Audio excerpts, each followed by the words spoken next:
You hear him every day on 102.5 KSFM. You hear him every day on 1320 AM talking sports, talking everything. He is one half of D-Lo and KC and one of the flyest dressed people I know.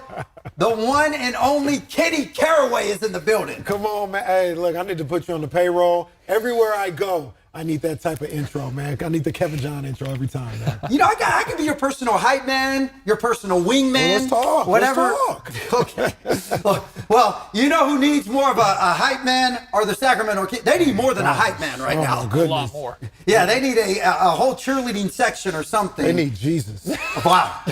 And it is Sunday, so hallelujah to that. It is never too late to come.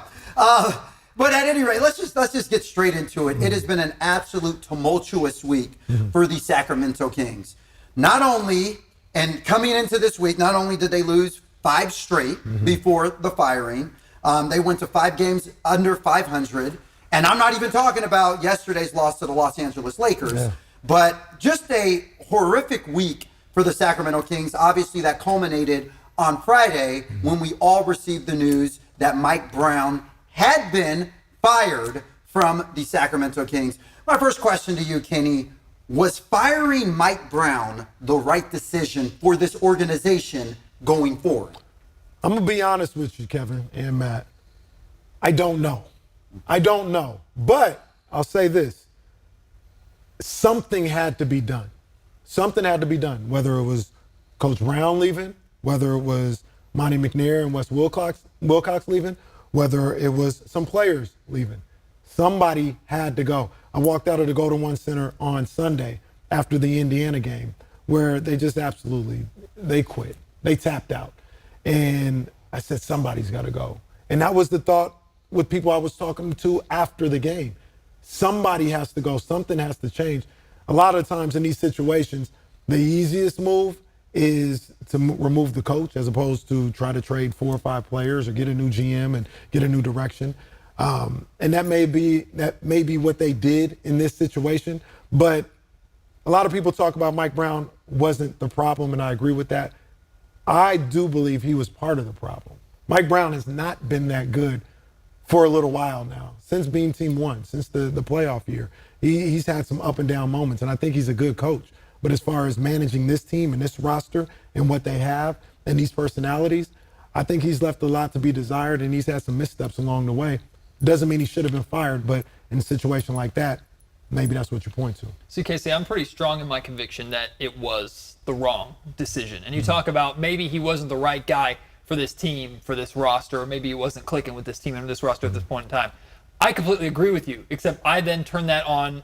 It's because of this team and this roster and the way this roster specifically is constructed. I think the wrong guy took the fall because it's easy to get rid of a coach. It's way easier to get rid of a coach than it is your star player or any player or certainly your front office in the middle of the season. I understand everything you're saying, and you're correct. And everybody that talks about this roster and what the front office did or didn't do, I agree with that as well. But I've said for a while, and I still believe this, we're having 2 different conversations. Is the roster good enough to compete in the Western Conference? Is the roster good enough to be top 6? We all thought so at the beginning of the season, but apparently not.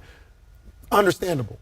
Is the roster good enough to be 3 games over 500? Is the roster good enough to not be 6 games under? Is the roster good enough to not be 6-12 at home? Absolutely.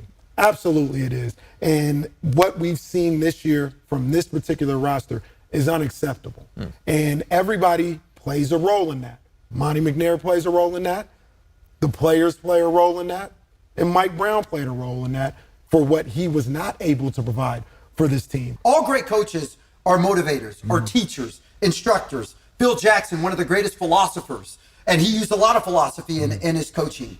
But at the end of the day, you as a player have to be accountable for going out there and giving your all. And I do not put that on Mike Brown. But not at all.